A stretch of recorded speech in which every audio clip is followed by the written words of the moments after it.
Since the driven noise, yeah, the mess we make. Machine Pun Kelly get caught in the fake. Facts and logic with a twist of chest. Strip it down to truth, yeah, forget the rest.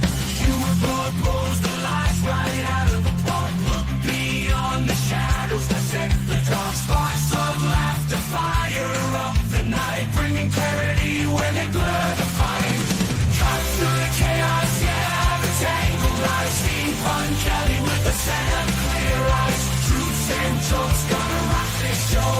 Step into light where the real facts glow.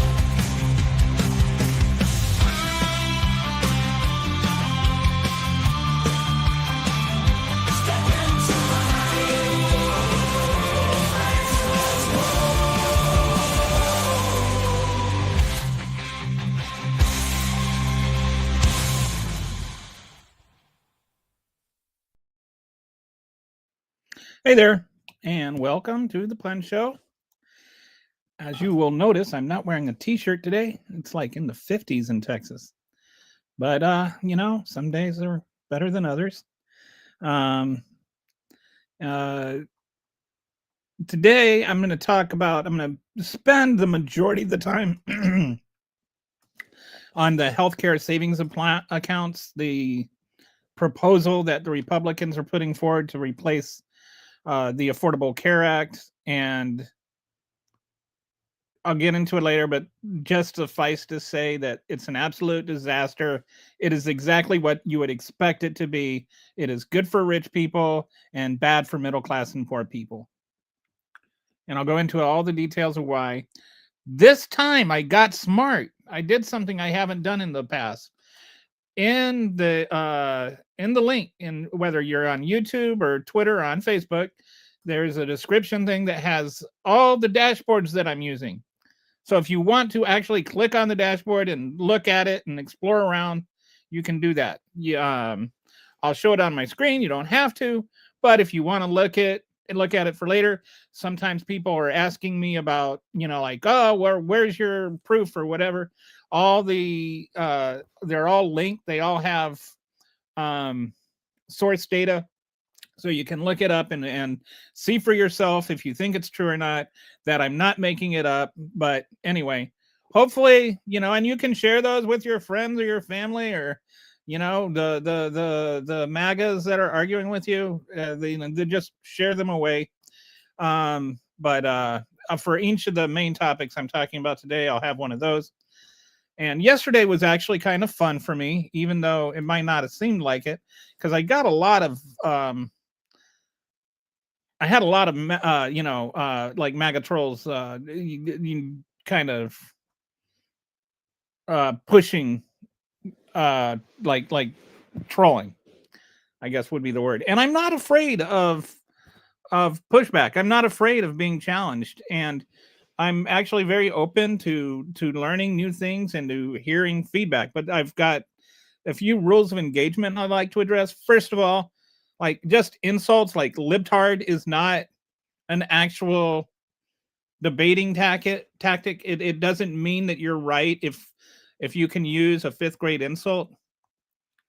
So like just ad hominem attacks are not good faith arguments. I'm not going to respond to those. Neither are just these kind of sea lion arguments where, like I said, everything I have is sourced, everything is there. To just get in and like keep saying, oh, prove it, when I've already proved it, is just, it's bad faith. It's not that I can't prove it, it's that you can't accept it's been proven. Then the third thing that I wanted to address is the contrast to that is or the reversal of that is just saying things and with no substance, and then like you're wrong unless I have to disprove you. The difference is I have actual things to back up what I'm saying. So with all of that said, I'm not getting the troll bomb today, so nobody heard that is a troll, I guess. But anyway, thank you for listening if you are listening. Oh, you're from Ghana. How neat. I used to live in Liberia for 2 years. So you were practically my neighbor. Okay, well, he doesn't love you. I'm sorry. Um, he says they love President Trump, but President Trump does not love Ghana. He says you're a shithole country. So I don't agree with him, by the way, but that's what he thinks of you. So today, the first thing I want to talk about is just going to follow up a little bit on what yesterday's entire show was about. The boat strike stories, if you've noticed, they keep changing. And I was thinking about like every Law and Order episode ever where the guy that did it, like his story changes like every single scene. And it feels like that with Pete Hegseth. He keeps changing his story. Like, okay, he was there watching the whole thing, but then when it came out that there were the two people, well, then it didn't happen and he didn't order it. And then Admiral Bradley, whatever, ordered it. And then he wasn't in the room when that happened, but he was in the room when the first strike happened and he couldn't see through it because of the fog of war. And, then he had to go to a meeting that he doesn't specify what this meeting was or why, this admiral would just take it upon himself to go murdering people in his absence, but he totally supports the murder of the two people. Like, when you change your story that much, you're guilty. And Rand Paul, I hate to say it, but man, in the last month, I've agreed with Rand Paul and Marjorie Taylor Greene, and I just never thought I'd have that happen. But Rand Paul is right on this. He's right. He's been right all along. And he was right to call them out on the first strikes, and he's right to call them out on the second strikes. So, I mean, a war crime is a war crime, and it's not even a war crime, really. It's just a crime. Because like I said yesterday, the first strikes are illegal too. Regardless of the Trump said so magic, they didn't magically become terrorist groups, and they didn't magically start acting in armed conflict. None of those things are true. They're just murderers, and anybody that defends them is defending murderers. And war on drugs is not war. War on drugs is idiom. It's not actual war. We've never declared war on drugs. What are you going to go and shoot cocaine? No, there's no such thing as a war on drugs. It is a police action, not a military action. And it always has been, and even by UN agreement, drug cartels are criminal organizations. They are not military organizations. They're not terrorist organizations. They are specifically cited as criminal organizations, just like the mafia. So it's not, and don't give me the false dichotomies about whether I have to be for murdering innocent fishermen or I'm for drugs. Like, get away with all the, okay, yeah. So yes, it is. And yes, we did. So, okay, you're just going to yell nonsense. So I'm not going to pay any more attention to you. Yelling nonsense. That's another thing that the trolls need to, you can't just sit there and just double down on stupid things and just keep repeating the same stupid things as though if you say it enough times, it will become less stupid. No, we are not in an actual war with drugs. Congress never declared war on drugs. There's no such thing as what do they call it? A non-international armed conflict with drugs. That's just not true. That's not a thing. It's an idiom that Reagan made up, but he never declared war on drugs. Grow up and read books. And again, see that they have killed millions of people. I don't know if they've killed millions of people, but they've killed a lot of people. And again, I am not for drugs. It doesn't have to be you are either for drugs or you are for murdering innocent fishermen. There's a nuance there. There's an in between. What about prosecuting drug smugglers instead of murdering fishermen? That would be a heck of a start. And if you're so against killing the millions of people and so against the drugs, Why are you supporting a man who pardoned one of the biggest drug smugglers in the history of mankind? Like, so much nonsense. That's nonsense. All right, so let's now move on, and I'm going to talk about the so-called peace in Gaza, because it keeps being presented by the media as like there's this actual peace agreement where there's some kind of actual peace going on there. And it's more like there's just less war. All right, so this one I've got a dashboard.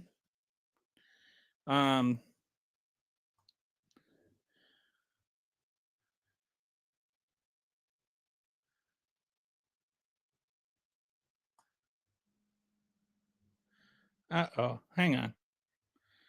Let me. Sorry.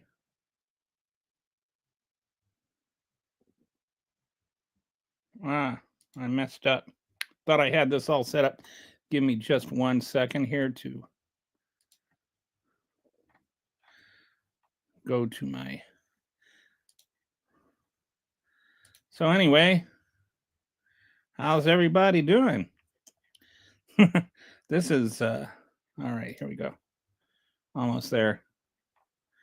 Thought I had this opened up in a screen ready to go, and I didn't. So apologies for the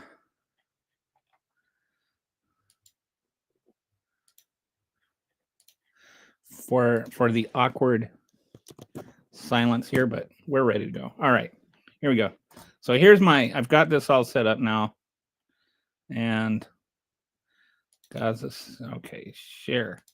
All right, so, and again, all these dashboards are in the description from wherever you're watching, YouTube, Facebook, or Twitter. And so you can just click on that link. If you want to look at it yourself, you can. So the violence of ceasefire, like usually when I think of ceasefire, I think of the word seize and fire going together. Like there's no more firing, like the firing has ceased. But that's not exactly what's happened. Since the ceasefire started, as of yesterday, I think, there have been 357 Palestinians killed, 3 Israeli soldiers killed, 591 Israeli violations, and 18 Hamas violations. So we're going to go into that. But that is like altogether over 600 violations in like 45 days. So that does not seem very ceasefire. Like we are not ceasing our firing. Well, actually, I guess it's more like 60 days. But you get my point, right? If you're having 10 violations of the ceasefire every day, you're not having much of a ceasefire. And so this is a documented ceasefire violations. I wanted to put this in a chart. So like the red is Israel, the gray is Hamas. So to put that into perspective, right? Like there is a lot more going on from the Israeli side than Hamas side. But you would think that, oh, the Hamas are the bad guys in this, the way the media presents it all. But Israel is like straight up murdering people still, even during the ceasefire.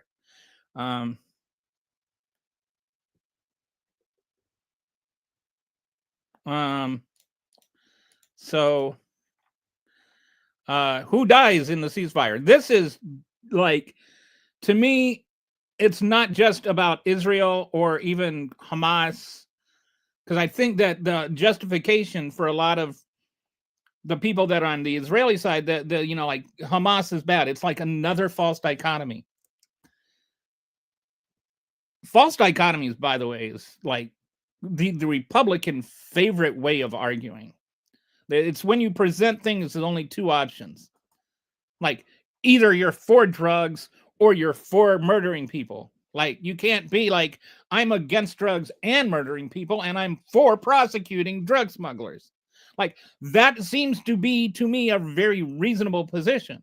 I am for Israel as a nation. I am for Palestine as a nation. I am for either one of them murdering people. Like, just why can't we just be on the murder is bad side? Like, why does it have to be a question mark there? So this is a perfect illustration of what I'm talking about. Who dies when the ceasefires are violated? Okay. When Israel does it, Palestinians get killed, right? They're bombing and doing all kinds of things. Then when when Hamas does it, they're killing Palestinians too. They're killing people that they said were cooperating with Israel during the thing. So both sides kill Palestinians. And then when Hamas kills Palestinians, Israel uses that as an excuse to kill more Palestinians. Like, people do not understand what has happened there from 1853 to now. And they don't understand what's happened there under Hamas. Only, I think if you look it up, okay, so what happened is, I want to say 2006, 2007. I don't remember the exact year, but 20, like almost 20 years ago, Hamas had their election and Hamas won with a plurality of the votes. And for the MAGAs in the crowd, a plurality is what happens when the person that gets the most votes doesn't get the majority of the votes, which is what happened with Donald Trump. And if you mention that Donald Trump did not get a majority of the votes, you watch them just go into convulsions, like you just told them we use Arabic numerals in schools and Phoenician lettering. So anyway, even then they didn't have a majority of the people that voted. Most of the people that voted then have died. Most of the people that are living in Gaza right now never had a vote, never had a chance to vote Hamas out, because Hamas is bad, but that doesn't make Israel good, and Israel is good. That doesn't make Hamas bad. Like, there's a way to just say, hey, why don't you just let Gazans have their own free and fair elections and become a self-determinant society? Why can't you just give them autonomy and democracy like other countries in the world? They've been shoved to the basically beach land.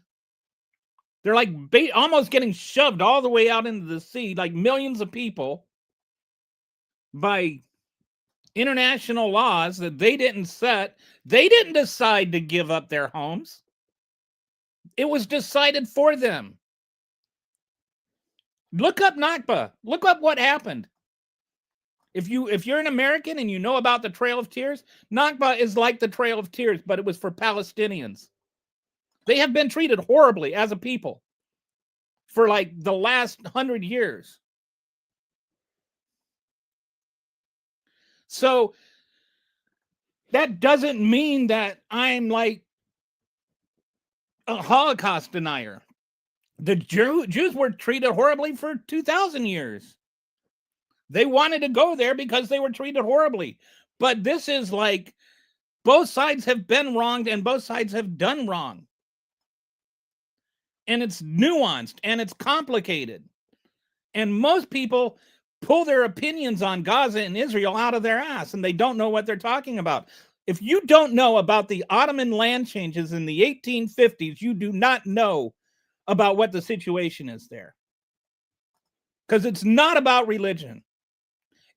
Palestinians and Jews lived together peacefully for 2,000 years. It wasn't until the land changes that things started happening. It wasn't until Palestinians started getting forced off their land that things started to change. So please don't make me into this anti-Semite. I'm not. I have family that's Jewish, and I'm not at all anti-Semitic. I think that Israel has a right to self-determination as a nation, not as a religion. So anyway, you've got both Hamas and Gaza and Israel killing Palestinians. in this so-called ceasefire. 2 Israel soldiers have been killed while they were operating excavators in an Israel controlled zone. There's 2 stories on that. One is that the Israel side is that they were fired on. The other side is that a device just exploded, like an unexploded improvised explosive device exploded. The retaliation was Israel killed 45 Palestinians.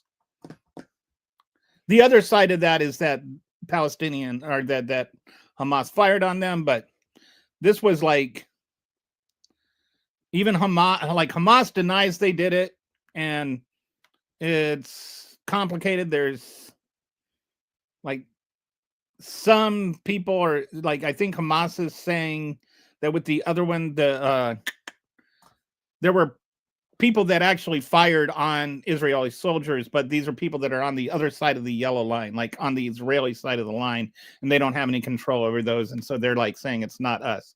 But one soldier got killed on that one, and they killed 109 people back, including 52 children. Like the retaliation by Israel for everything, every slight, is inhumane. And this is what I mean. Like, at what point do we just call this murder? Because that's what it is. At what point do we call it genocide? At first, I was reluctant to use the word genocide because genocide to me made me think of the 6 million Jews that were killed during the Holocaust. And so, like, the idea of Jews committing genocide seemed like my brain had to throw up or something. Like, I could not absorb that. But the more you get into this, the more they're starving people to death.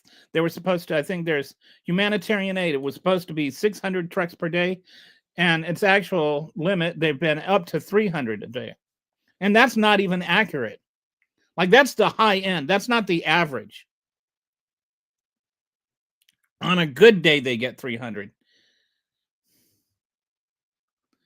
They were supposed to get, I think if you average out the number of trucks they've actually received with the number of days, it's been actually 120 trucks a day to a community that is starving to death and has been starved to death and destroyed. It's not like they can just grow new food. Like, this is genocide. I don't like saying that word. I don't like saying that word in connection with Israel, but it is what it is. All right, so cumulative Palestinian deaths during the ceasefire, you can see, like, I think there are a total of 8 days.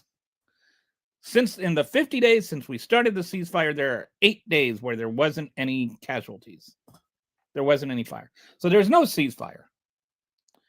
And so you hear these people that are saying, oh, well, it's about to end. It's about to end. We're about to get into phase 2. We haven't gotten even remotely close to the end of phase 1. And the rest of it, I mean, like, when you start talking, there is just no way. There is no way that Gaza is going to let itself be governed by Donald Trump. Like, that's just not going to happen.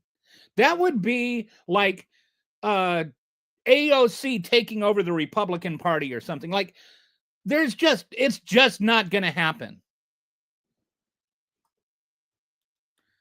Okay, so we got some comments here. All right, so, hey, Kitty, good afternoon to you too. I'm glad you mentioned the Trail of Tears. So you condone killing innocent Palestinians? I don't know where I condoned killing innocent Palestinians. I think I'm pretty clear on, no, I am the opposite of for killing innocent Palestinians. Do you condone? No, I don't kill innocent Palestinians. Are you talking to me?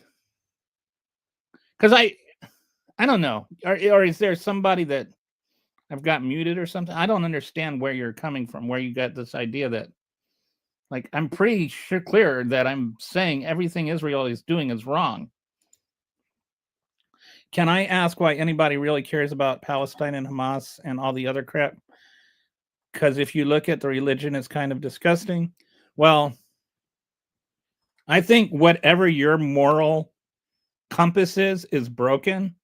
When you start calling a third of the world disgusting, then maybe you are the one that needs to look in the mirror.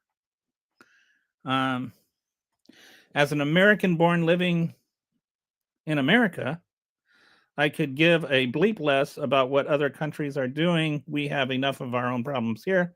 Okay, well, that's an opinion. I personally, as a human being, care about other human beings, but you be you and I'll be me. You can do a podcast where you talk about how, only American lives count. But the problem you should, because living here in America, what type of people do we have coming over here? Um, I don't even.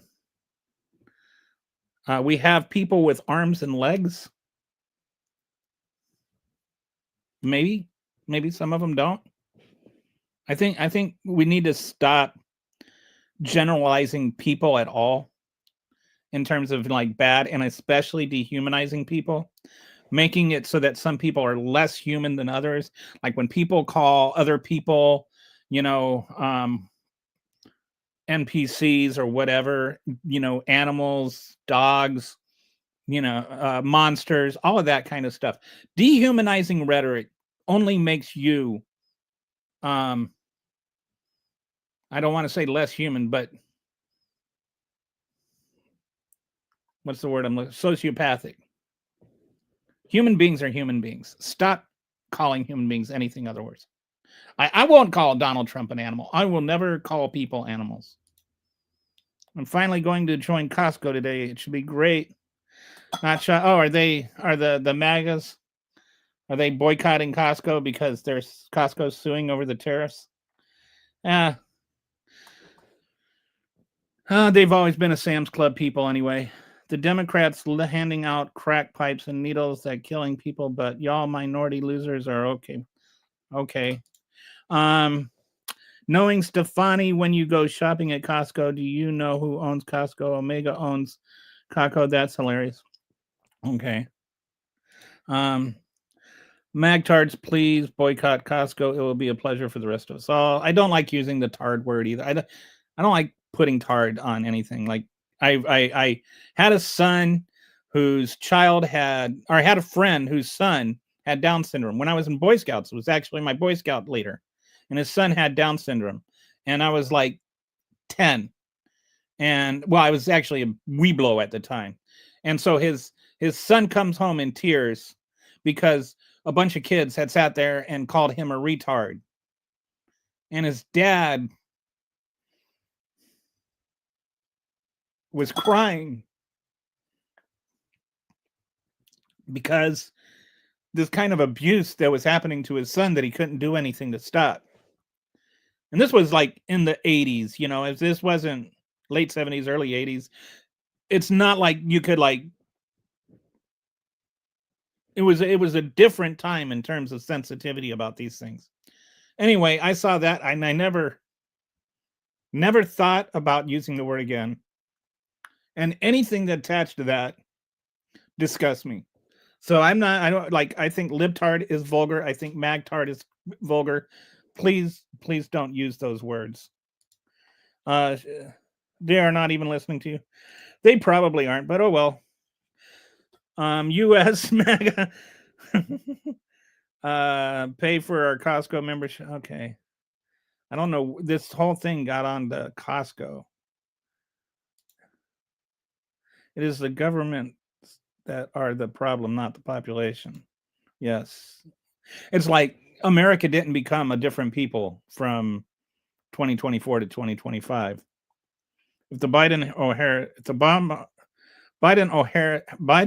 Harris Obama regime did the same thing that you try, but Biden Harris or Obama wouldn't do the same things. So This is like if here you want to talk about this for a second. You want Trump's pharmacy thing, all right? Where, like the Trump pharmacy, I can't remember what he calls it, but basically he took something that the Democrats have been proposing for 20 years now, stamped his name on it, and then all of a sudden the Republicans were cool with it. I'm not criticizing Trump for that. I'm saying he deserves credit for it. I'm not changing what I think based on what a person did. But Republicans change what they think based on what a person did. Drugs are bad. Drugs are bad. Drugs are bad. Donald Trump pardons one of the biggest drug traffickers in the history of the world. And not only that, one that aided the cartel that traffics the most fentanyl, the one drug that you are ostensibly worried about. The biggest trafficker is the cartel that he worked with. And not only that, the same cartel had their money laundered through Binance, and he pardoned the CEO of Binance that was helping them do that. So you tell me who changes what they believe based on what a person is doing. Donald Trump is a rapist pedophile. He's certainly an adjudicated rapist. Consider you're a pathetic minority loser. I don't know what that means. Honduras. Yes, Juan Orlando Hernandez was the president of Honduras. I think that's what. You're exactly right. They wouldn't do the same thing that Trump is stopping. No, but yes, they wouldn't murder people on the high seas. Okay, so went through all the comments there. This is what I mean when I say like rules of engagement, like these kinds of arguments. You're exactly right. First of all, it's YOUR''RE. Like, please stop the war on apostrophe. You're exactly right. They wouldn't do the same thing that Trump is stopping drug that will kill, while Democrats are handing out free crack pipes and needles for drug users that killing people. Okay. Second, proofread your comment and like make it a coherent English statement. Thirdly, Trump is not stopping the drugs that kill people. He is blowing up boats. Fourthly, Joe Biden actually was bringing down the overdose rates. It went down like 30% in 2024. So Joe Biden was actually stopping it. What Donald Trump is doing by blowing up these boats, if they are actual smugglers, is they're destroying all our intelligence on how to get more smugglers. Right? Firstly, he's doing that by blowing up the boats. One of our key ways of identifying smugglers is by arresting and prosecuting the smugglers and getting them to flip on their bosses. And that's how we find out stuff. That's where we get the intel for their routing. That's how we identify where the boats are going to be and who's on the boats.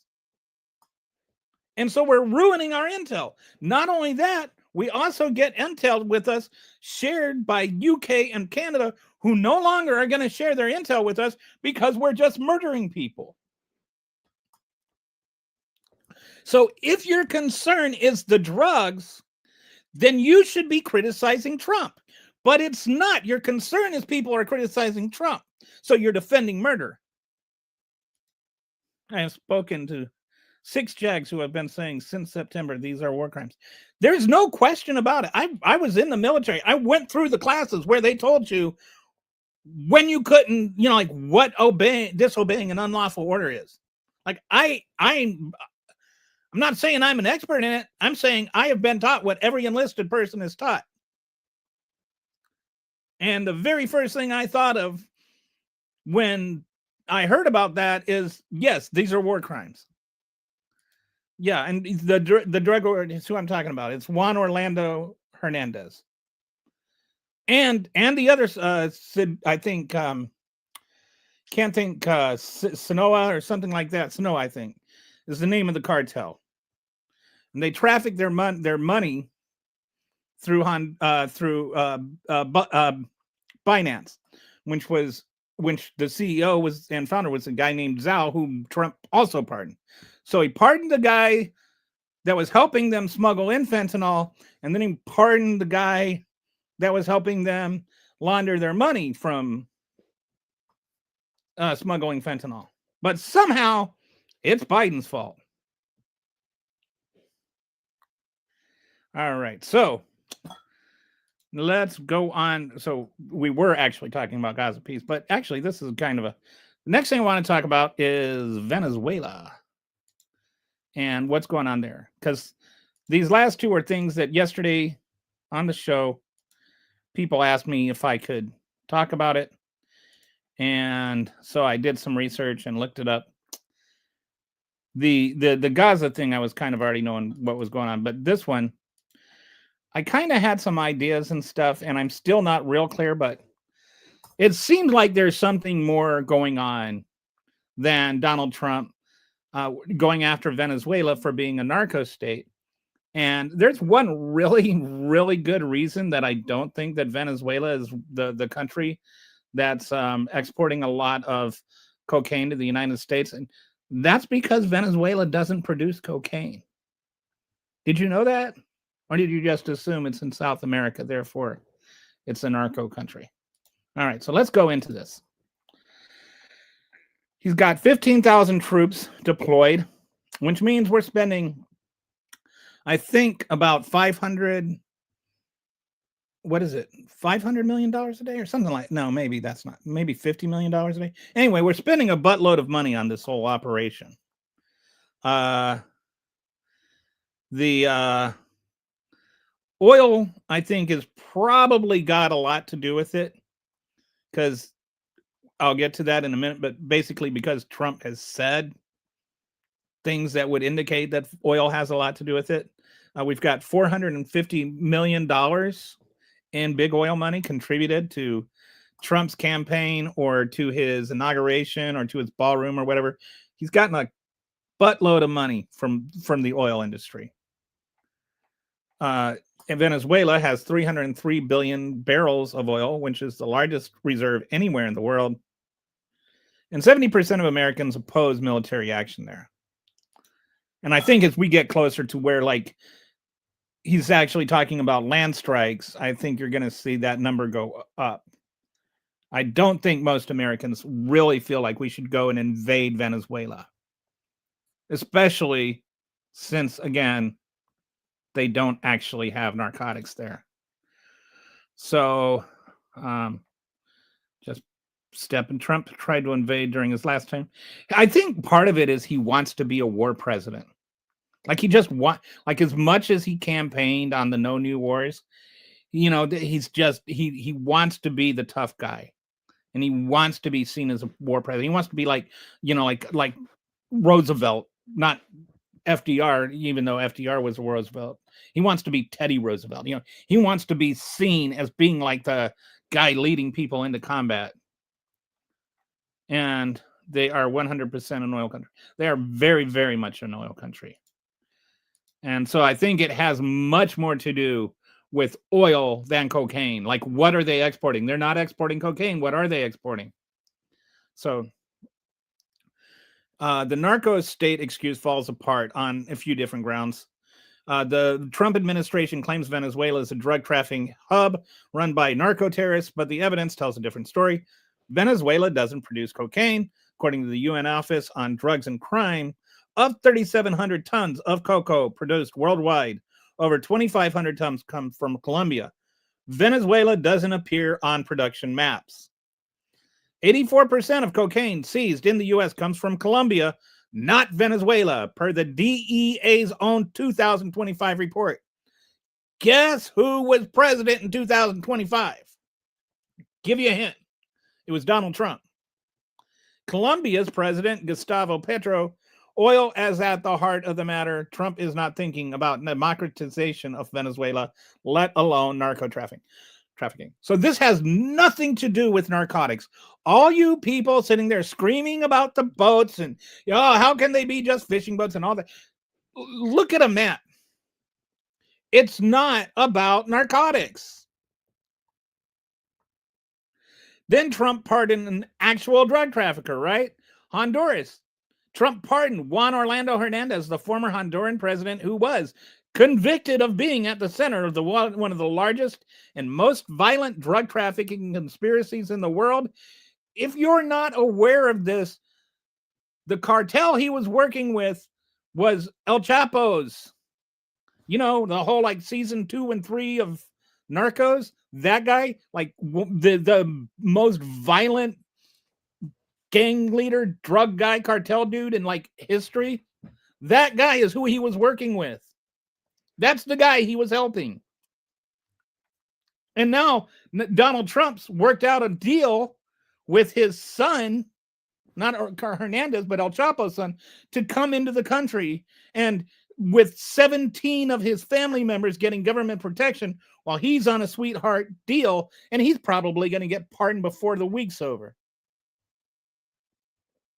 So Hernandez was convicted of being at the center of one of the largest and most violent drug trafficking conspiracies in the world.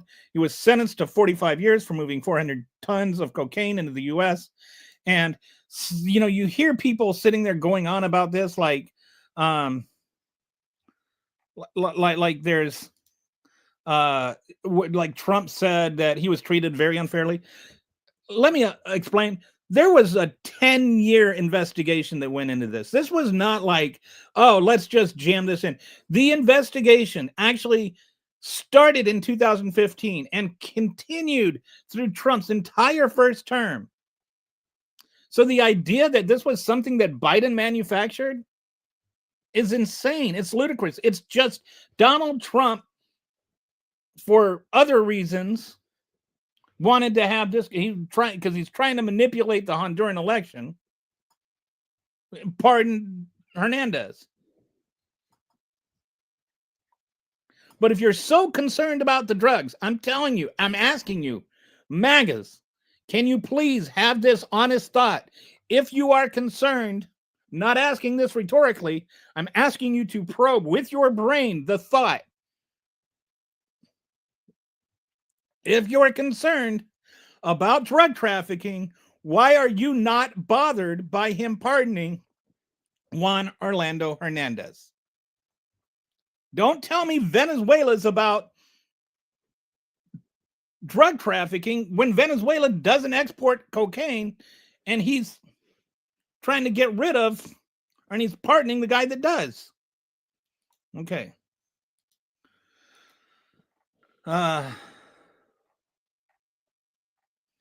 So, is it about democracy?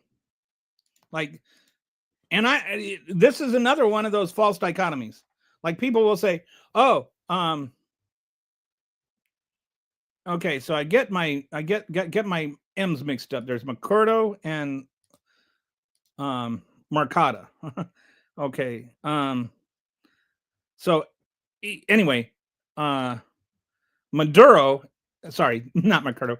I just fused them into one person. Maduro is like the guy that Trump doesn't like.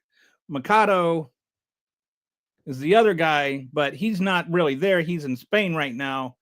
And he's the one that actually won the election, but now there's this other guy named, or he backed the guy that won the election named Gonzalez.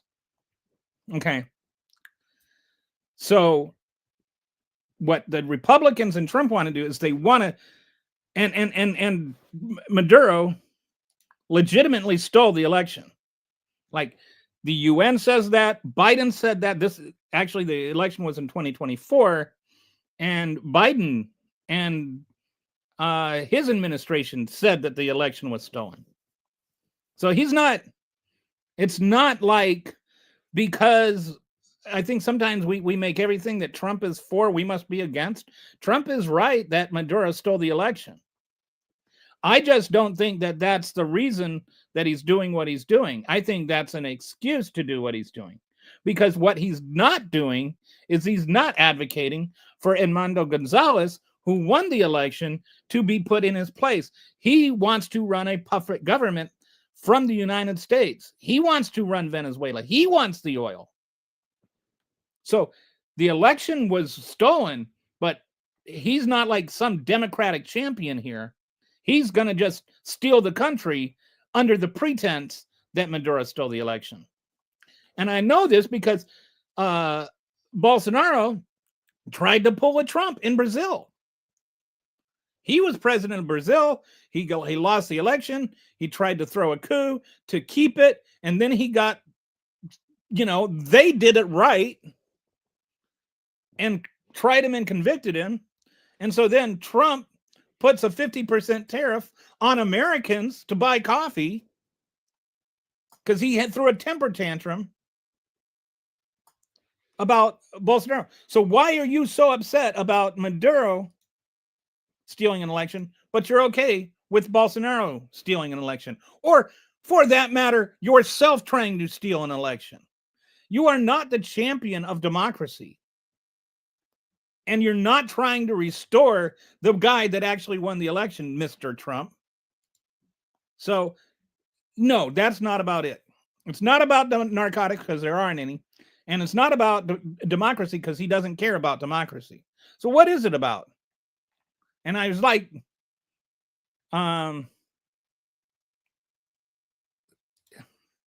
why do MAGAs hate apostrophes so much? I don't understand it. You're truly YOU''RE.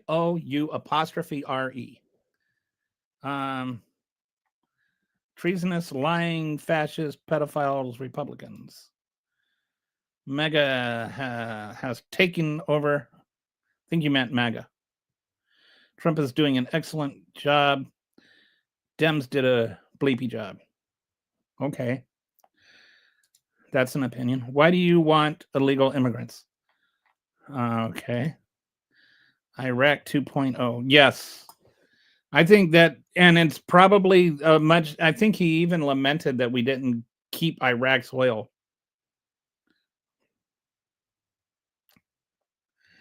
But I think a large part of this is about oil. I smell bleep. I don't know what the bleep is that you're smelling. Our nation is run by a gang of gangsters who take bribes and kickbacks. There's just so much corruption that you could like spend 50,000 shows going through it all and never get through the end of it. So again, 400 tons is quite a lot. Drugs that are sold in our cities.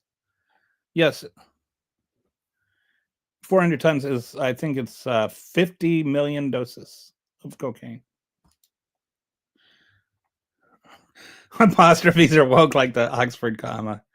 It's like, oh, don't even get them on the Oxford comma. They think you have to go to Oxford to understand this. No boats or illegals are coming into America. Dems hate our country, probably.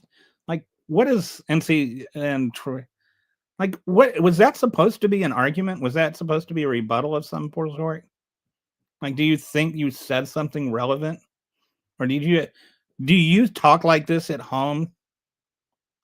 Like, what is wrong with your soul?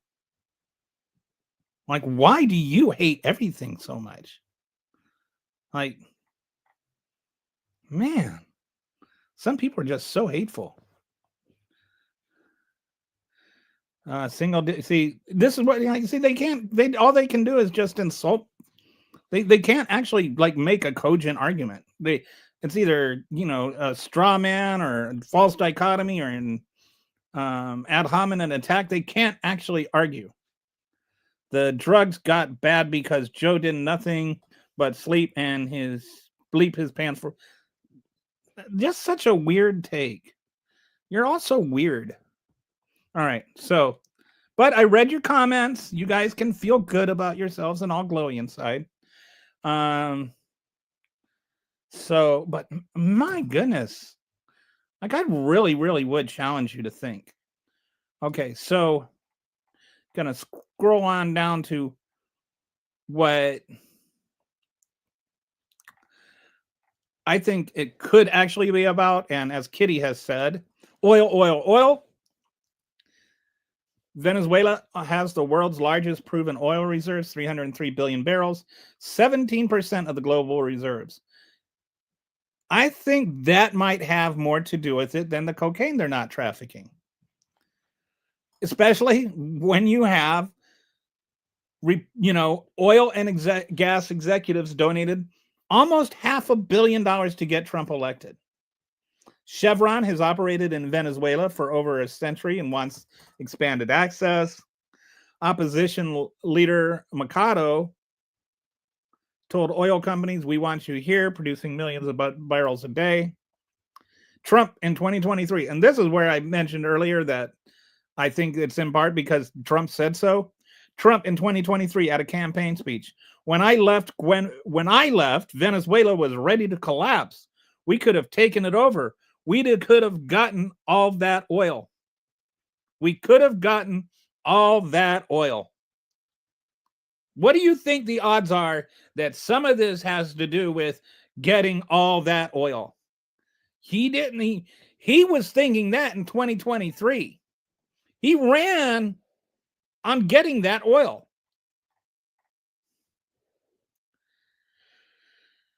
I think another thing is just he's got his own little weird alliances and narcissistic kind of like who he likes and doesn't like. And it's like, this goes back to something somebody mentioned yesterday, and I looked into it, and actually Venezuela does send a lot of money to Gaza and does a lot of help for Gaza.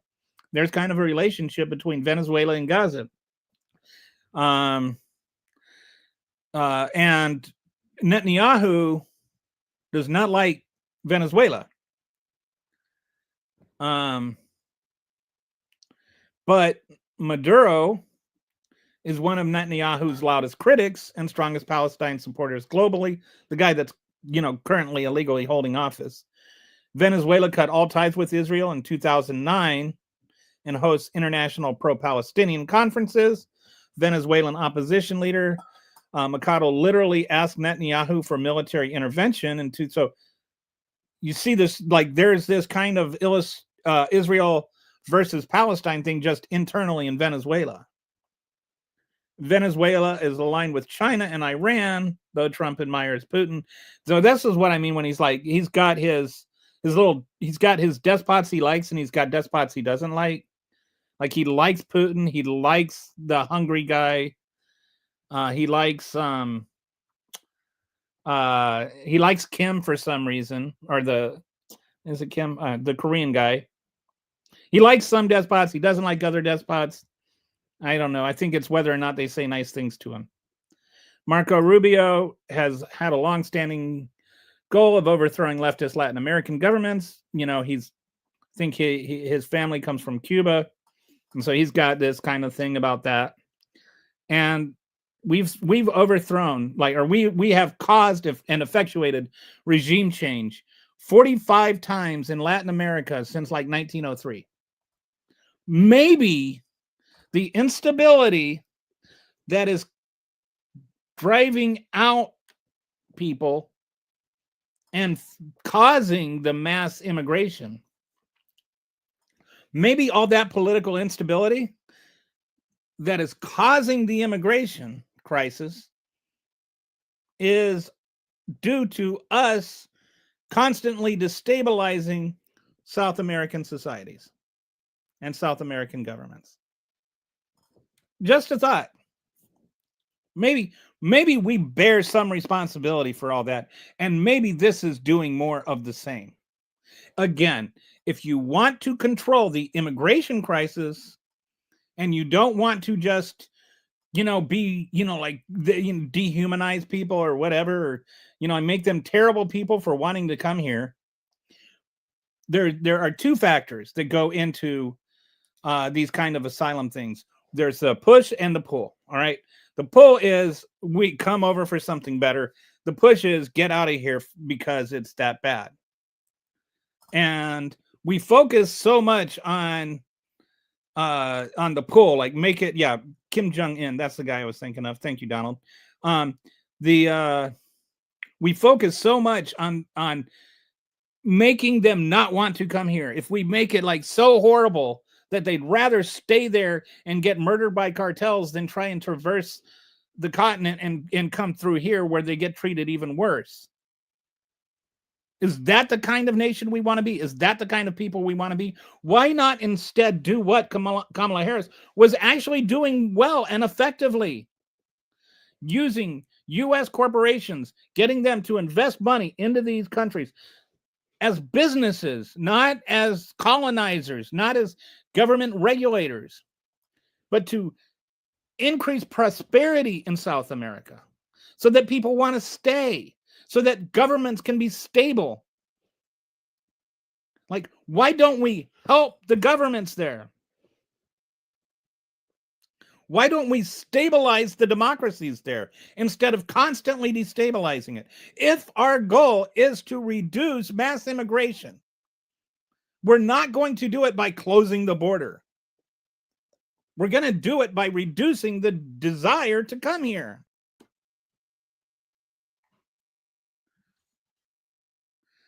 I remember when his daddy was. I don't remember when he was. When the granddaddy. He must be a little bit older than me. Sorry. I think I don't know how far to go back. So we got the racist guy there. Okay, personally, I love immigrants. It is wonderful. Can you imagine how boring food would be without all the, I mean, our food is fantastic. Living in America, if you love food, America is a great place to live. I've been to 36 countries. America is the best place to go for food because you get everything. That's the joy of immigration, and it's not just food; it's all kinds of things. There is not one aspect of life that we do not owe to immigration.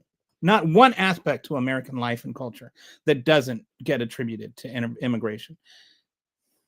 You like rock and roll music? Well, maybe that wouldn't technically classify as immigration, but with it certainly isn't a Western culture. It comes from African culture. Jazz music, all of that.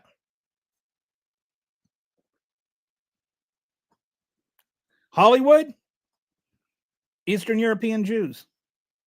Broadway, Eastern European Jews. Chinese food, hey, I bet I know where that comes from.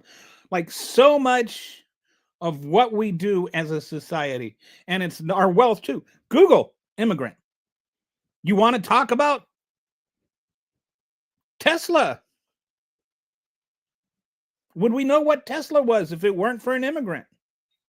Or electric cars? Like, name something in our society that does not owe itself in some way to immigration. You can't do it. Alexander Graham Bell.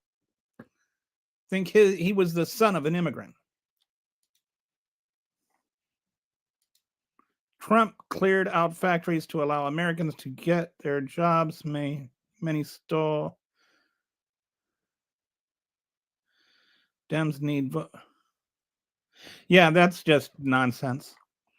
Might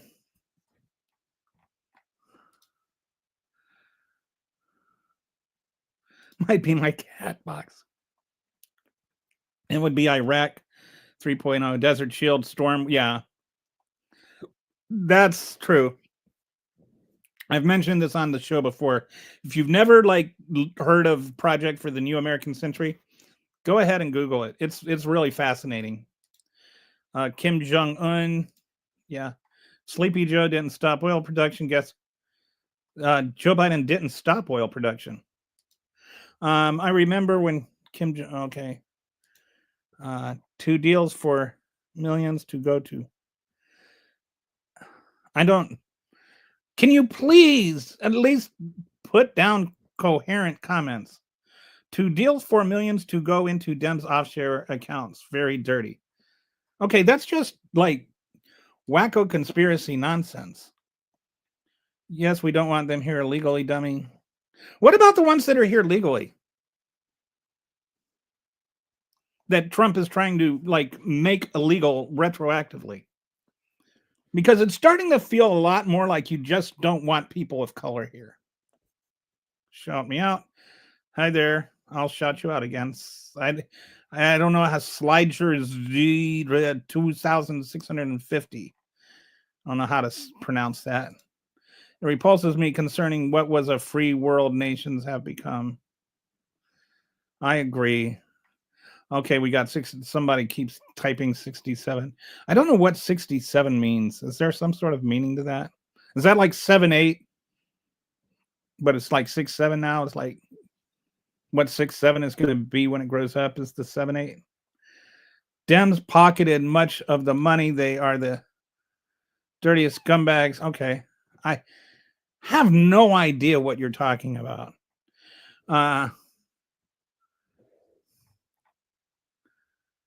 Okay. I'm actually in agreement with you. I don't know why this is a partisan thing, but I think most, like, I am 100%. I belong to Azor. I just went and picked up my Azor order today. You know why? Because I grind my own grain to make my own bread. Do you do that? Like, don't think that just everything you believe liberals oppose. I'm against, like, I think we need to do a lot more about getting our food. But if you're really, this is what I mean when sometimes Republicans can be, and MAGAs can be worried about the right things, but they don't show me that they're worried about it through policy. Like, if you're really worried about people eating healthier food, shouldn't you be worried about them having access to healthier food? Like right now, there are so many people that live in food deserts, or fresh produce is just more expensive. There's just no way for them to live on healthy food. And so they end up getting the processed food. So where is your concern? Like, actually follow through. Show me a policy that helps people like actually eat healthier. I'm all for that. I'm 100% behind that. I talk about this. I've put videos up about it on my channel. I am you like I am very, very into this. I haven't opened a can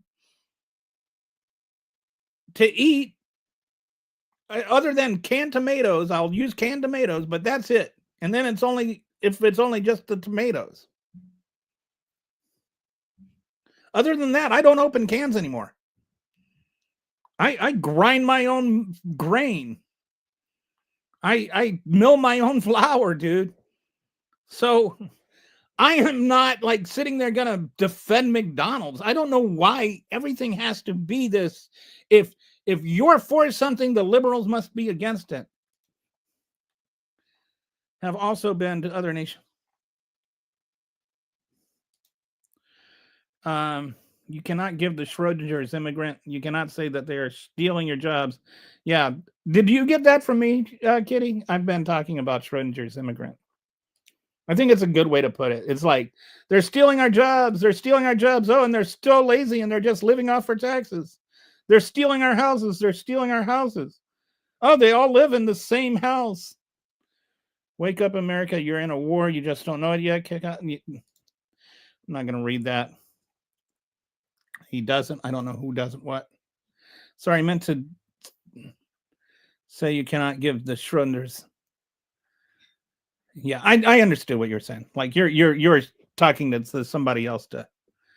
But I like the words Schrodinger's and immigrants put together. That's what I was saying. He stopped drilling he did not stop drilling. Like that just did not happen. Do you know that oil production actually went up under Biden? That's an objective fact. It did not. Gas prices did not go up because he stopped drilling. Gas prices went up for a complex myriad of reasons, one of which is that OPEC Plus stopped releasing the oil because Trump asked them to at the end of his term, because Trump was worried about U.S. oil not getting enough money for their barrels. So there was a reduction in supply right at the same time we started ending COVID. And so then there was an increase in demand, and it's like a lag between when supply, like to turn oil into gasoline. And the oil that was cut was not cut in the United States. The oil that was cut in OPEC Plus, in other countries. This, like, if you're worried about these things, if you're genuinely worried about these things, look them up, learn about them, know what you're talking about, instead of just regurgitating things you heard on Fox News about how the liberals are at fault for everything. Like, look and understand what the issue is. Pick an issue, any issue, and learn about it one at a time. Don't read a Fox News article. Actually learn what the things are that you're talking about. Please, for your own sake.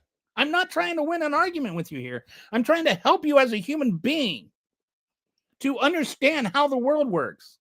You can't just take what other people tell you and just blame everybody.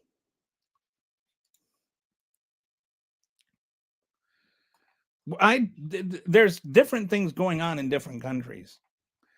I hunt my food. Well, you're on a level I'm not. I don't even know what that means.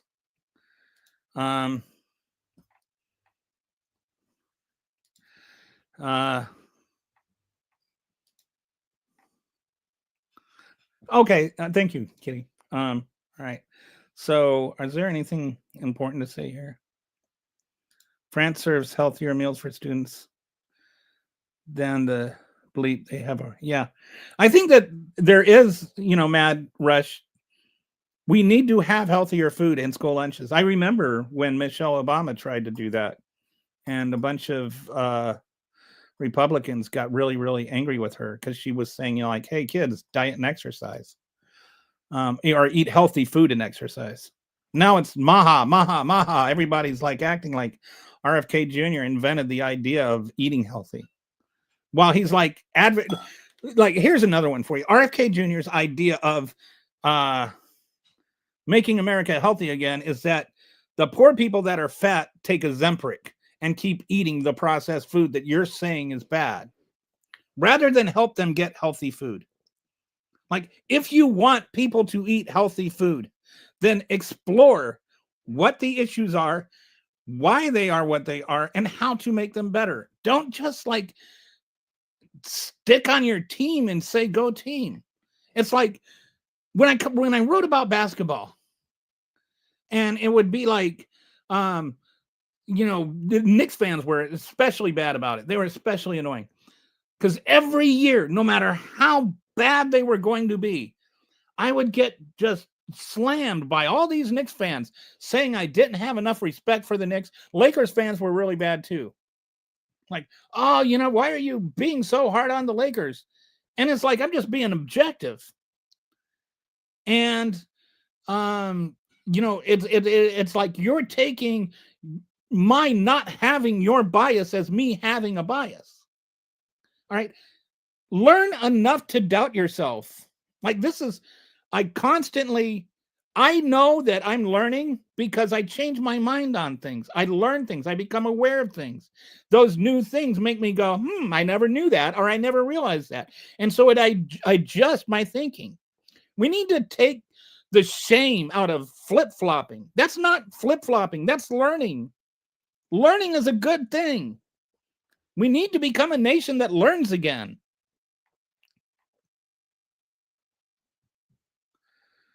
Okay, Biden did not stop our drilling. He did not.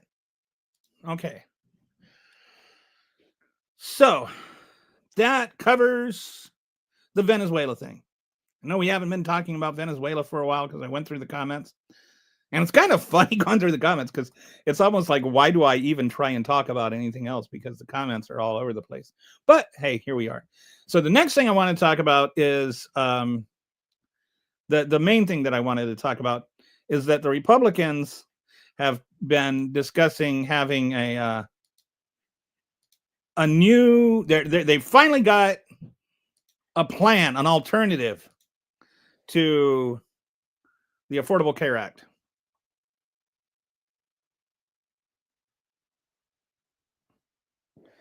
I'm not playing checkers or chess.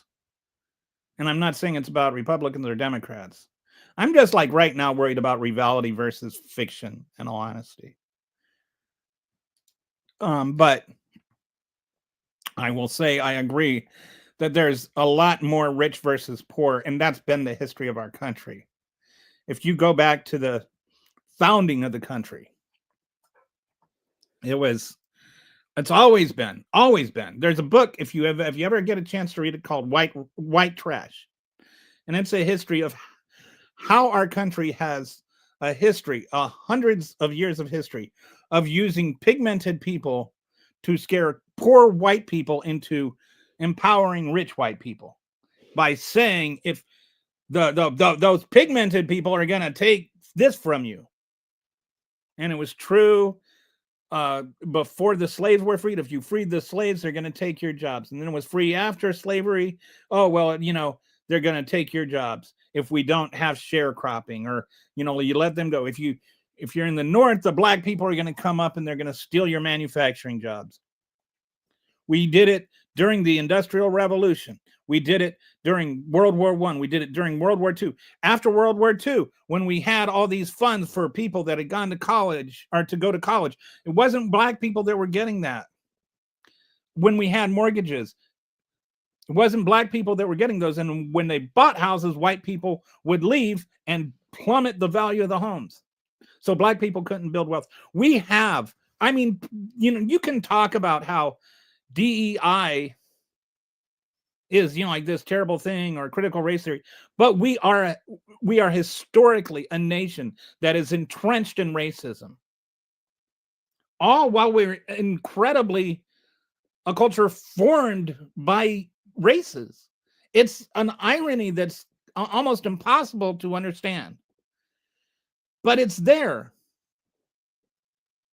I do think that there's this kind of like I think it was Adam Schiff talked about the sentence that all men are created equal, and then of course now we should say all people are created equal, and that's been our national objective from the beginning. We have never met that objective. All men have never been equal in America, and they're still not. And women are certainly not equal in America. We can claim they are. We can just say it's all solved and pretend it's not, and then say if you actually check to see if it is, then you're really being racist. But that's not what's happening. Anyway, to your point, what are healthcare? The healthcare savings account are exactly what you're saying it is about. This is a class warfare. The healthcare savings account do not help the average American. What they do is they help the wealthy Americans more, and they help the healthy Americans more. But if you're not wealthy and you're not healthy, these are really, really bad for you. And I'm going to go through it, and we're going to talk about that. Okay, women, you clearly have never met a woman. So yes, the destruction of like Tulsa, which by the way wasn't the only one. I did a study, and I found like 42 communities that were black that had been wiped out. And then I had a guy on my show that had written an actual book on it a couple of years later, and I had missed a bunch of them. Like, yes, we have a racist history. If we did a fraction of what these billionaires have done, yeah, and there's no question about that either. All right, but now I want to go into what are the healthcare savings accounts. For those that don't know, I'm just going to explain what they are. Like, what is a healthcare savings account? And then I'll go into analyzing why I think they're bad. Okay, so what are healthcare savings accounts? Healthcare savings accounts are tax advantage savings accounts that allow people to set aside money for medical expenses. Oh, by the way, just a reminder, if you are following online. If you want, if you're on Twitter, YouTube, or Facebook, there's in the description, I have a link to this dashboard. You can look at it along with me if that's what you desire, or you can just look at your screen. Or if you want to look at it later, you can do that too. Anyway, healthcare savings accounts are tax advantage savings accounts that allow people to set aside for medical expenses. To qualify for HSA, you must be enrolled in a high deductible health plan.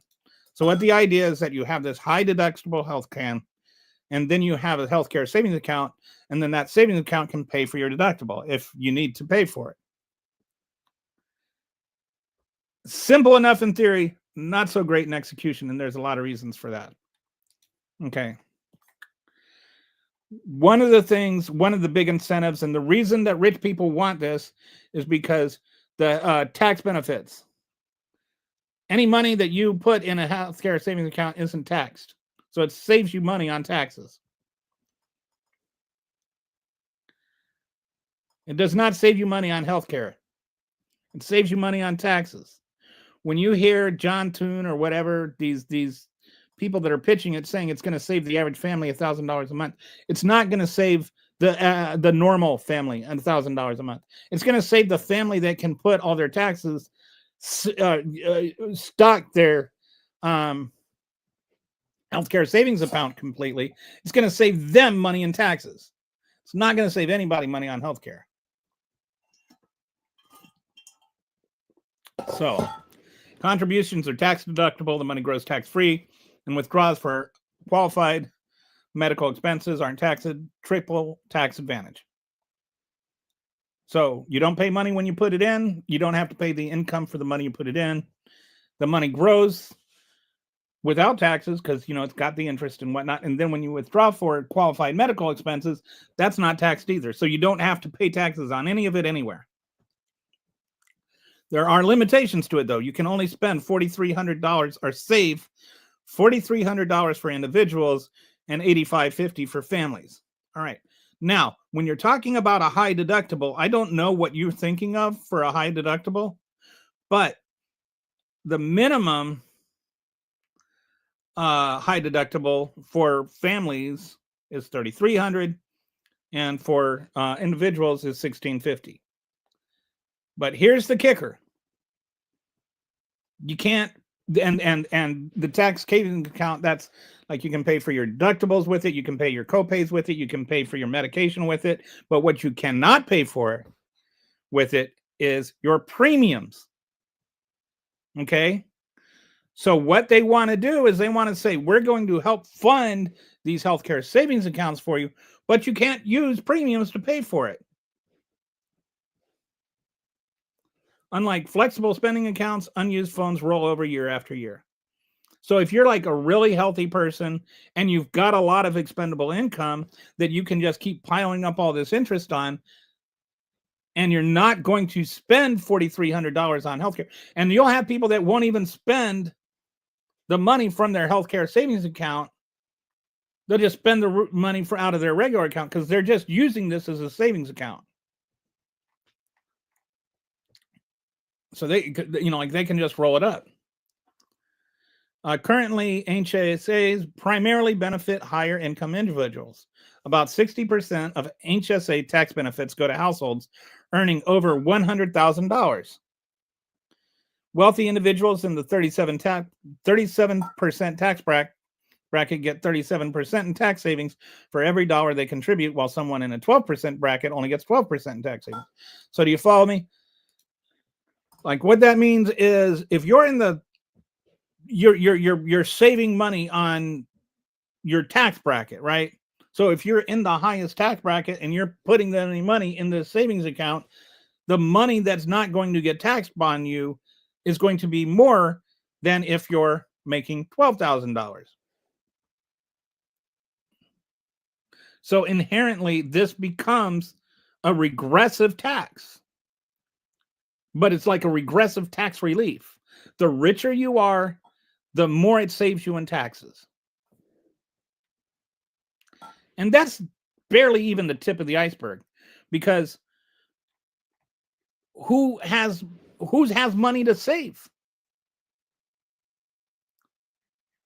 Most people that don't that are in the bottom tax bracket do not have $5,000 a year to save.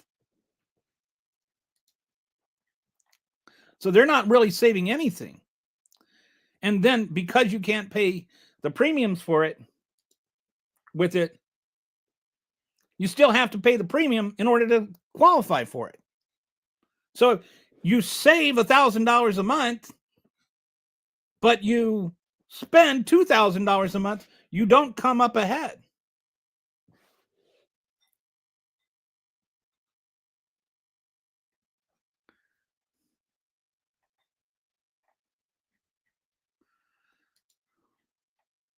Congressional Republicans led by Senator Bill Cassidy are proposing to fundamentally change how government healthcare subsidies work.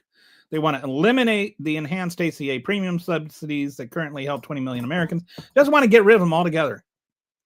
And that's going to just devastate the entire healthcare system. They want to convert that $23 billion annually into prepaid HSA accounts for people who choose high deductible bronze plans.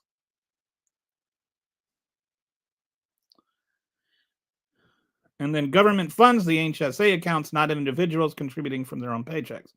So the government would help you pay for this HSA account, but you have to pay for your own premium, and you only get that HSA account if you can afford to pay your own premiums. So if you're a poor person that can't afford health care, you don't get access to this. If you can't afford to pay for your premium, you don't get this. If you're in what they call the gap, where you're making enough money to not qualify for Medicaid, but not enough money to actually pay for your own premium, you don't get this. So you're going to have millions of people that can't get insurance, and they're not going to be able to get the healthcare savings account because they can't pay for the high insurance premiums either, or the high deductible premiums. They can't pay for either one, and they can't use that money from the healthcare savings account to pay for the premium. So they're just not going to have insurance. The critical problem: without premium subsidies, insurance becomes unaffordable for most people. For example, a 60-year-old couple earning $86,000 would see their monthly premium jump from $0 to $2,169, over $26,000 a year, once enhanced subsidies disappear.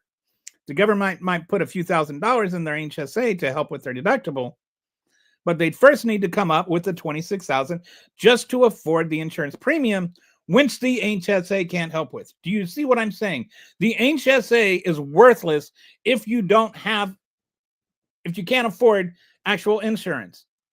This only helps people that can afford insurance, and you're making insurance harder to afford.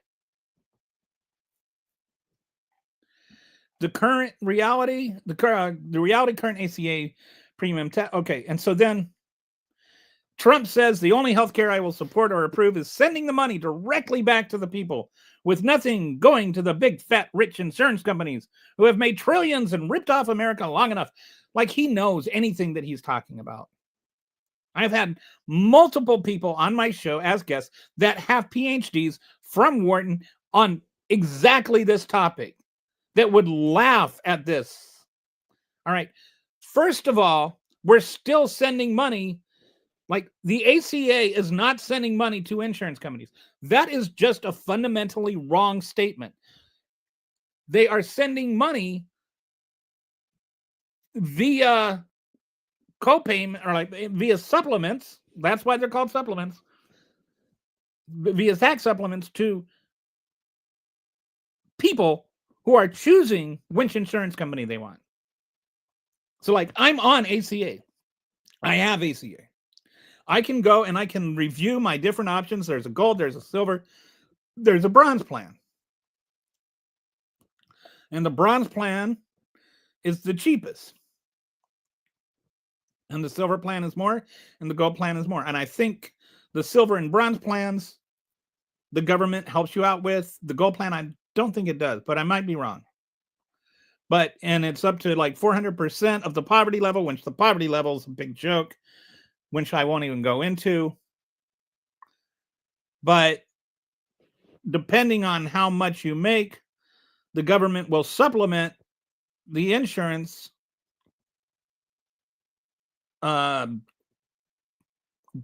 gradually, like incrementally. That's the word I'm looking for. So the more money you make, the less money you get help with. But you're paying for the insurance and you're choosing the insurance.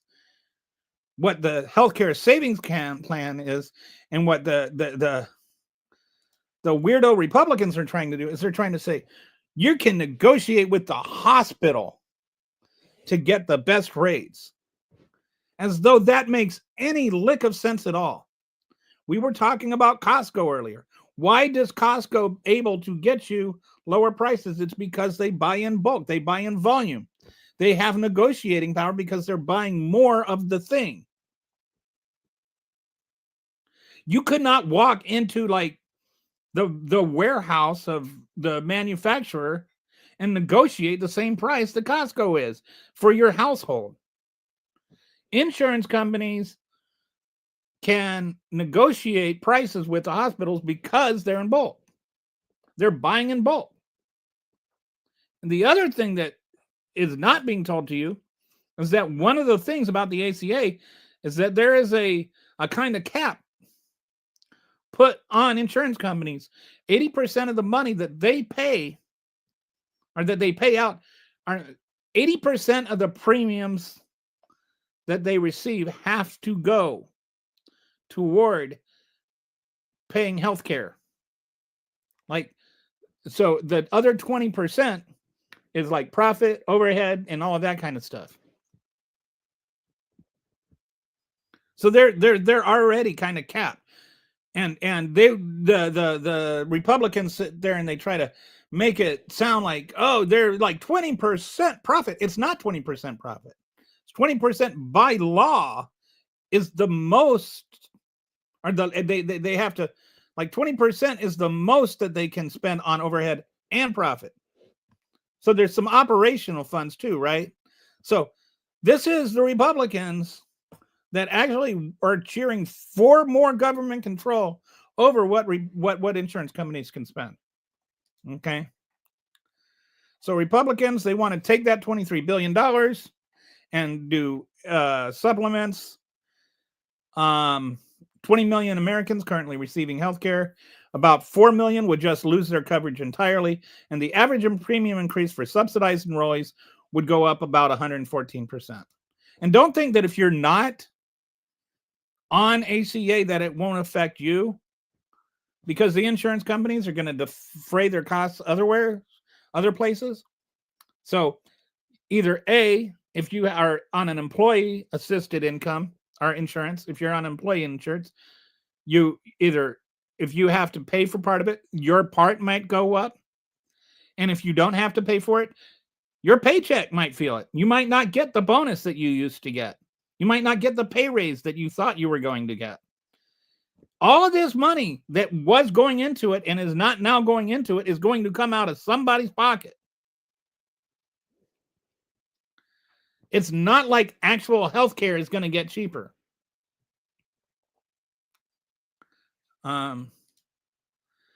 So I don't know what's going on here with, I will guarantee you one thing, Chef, whatever you are, Resistance Kitty is probably more educated than you are. I'm just going to say objectively, factually, she's got multiple graduate degrees and I think a PhD. I don't think you do. I might be wrong, but just so you know, just stepping up for my girl here. She's a smart woman. And she does not just spout nonsense.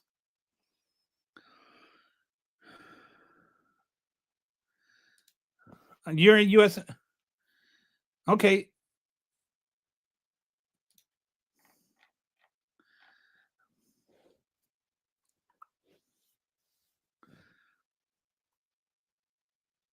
Anyway. Sorry. Got distracted. All right. So 4 fatal problems with the HSAs. First, they're regressive, like I talked about. 60% of HSA tax benefits go to the households earning over 100,000. High earners earn 37% tax savings per dollar contributed, versus only 12% for low-income families. That is what I was talking about, like with because they're in the highest tax bracket, they're actually saving more money for every dollar that goes into their savings account than somebody that's in a lower tax bracket. Only 10% of returns under 75,000 report HSA contributions. Most poor people can't afford to have an HSA. And they can't afford to pay for the insurance. You're just basically making it almost impossible for anybody that makes less than 6 figures to have insurance at all. It's a terrible plan. It's just terrible. And meanwhile, if you're rich, you've got another tax haven you can use. Good for the rich, bad for everybody else. That is like the rubber stamp on every Trump policy. Over 50% people can't help those who need it. Over 50% of it. Do you think Elon Musk worries about what his health insurance is? You think Donald Trump worries about what his health insurance is? Billionaires aren't worried about their health insurance. You know who are? People that work for a living. Over 50% of HSAs have balances under $500. More than 1 in 5 accounts sit at $0. After paying premiums and deductibles, there's nothing left to contribute. The ones that have, like, when you are living paycheck to paycheck, you do not have money to put in your healthcare savings account. Over half the country is living paycheck to paycheck. This is a disaster, and it's going to make things worse. This will destroy the American healthcare system. We've already got hospitals struggling, and you've got Medicaid cuts coming. This is just terrible. And this is like one of those things where I remember, like, I was talking about tariffs and how tariffs were going to be terrible. And all the BAGAs were calling me an idiot because I didn't understand what tariffs were. And Donald Trump went to Wharton. And now look where we are. This is another thing like that. I know what I'm talking about. If you don't agree with me, you don't know what you're talking about. I love how they have doctors on here, on TV, to talk about. Doctors don't know about the healthcare economics. It's a different field. I would want a physician designing my healthcare premium insurance no more than I would want my brother, who has a PhD from Wharton in this very topic, operating on my brain. Not that he's stupid or anything, just that's not what he does for a living. That's not where his education is. Watched on MS Now, they had this senator on that, you know, they talked about all his medicine accolades and like, just the person we need to talk about this. No, he's not. That's like asking Elon Musk about rocket engineering. Just because he owns the company doesn't mean he designs the rockets. He doesn't have an engineering degree. This guy has no idea how the economics of hospitals work. He might know how to, heart surgery works, but those are two different things. So anyway, you get the healthcare savings account paired with inadequate coverage. Bronze plans cover only 60% of healthcare costs. So how long is your healthcare savings account, even the one that's funded by the government, is going to run out? And you're still paying the premiums.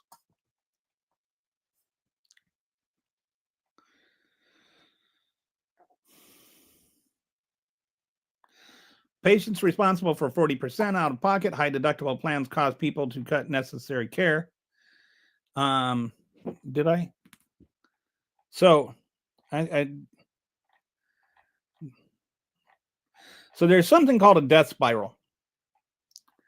I thought I had a section on that here, but then what's going to happen is that the person that needs healthcare the least because it's unaffordable, the person that needs healthcare the least is going to like not get healthcare coverage.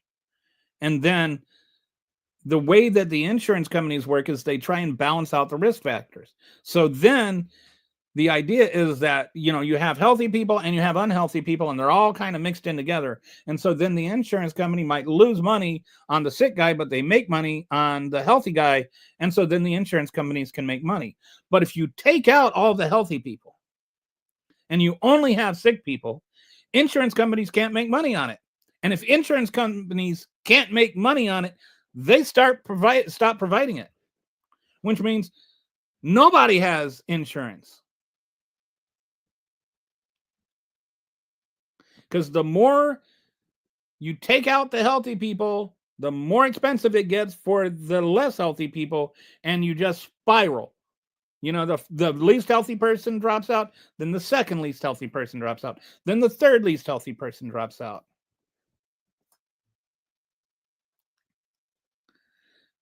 Healthcare savings account with high deductible plans where there's no exchange, all of that just comes out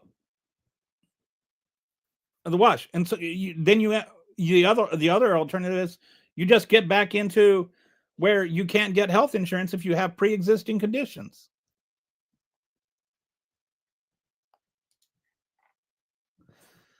Strict contribution caps.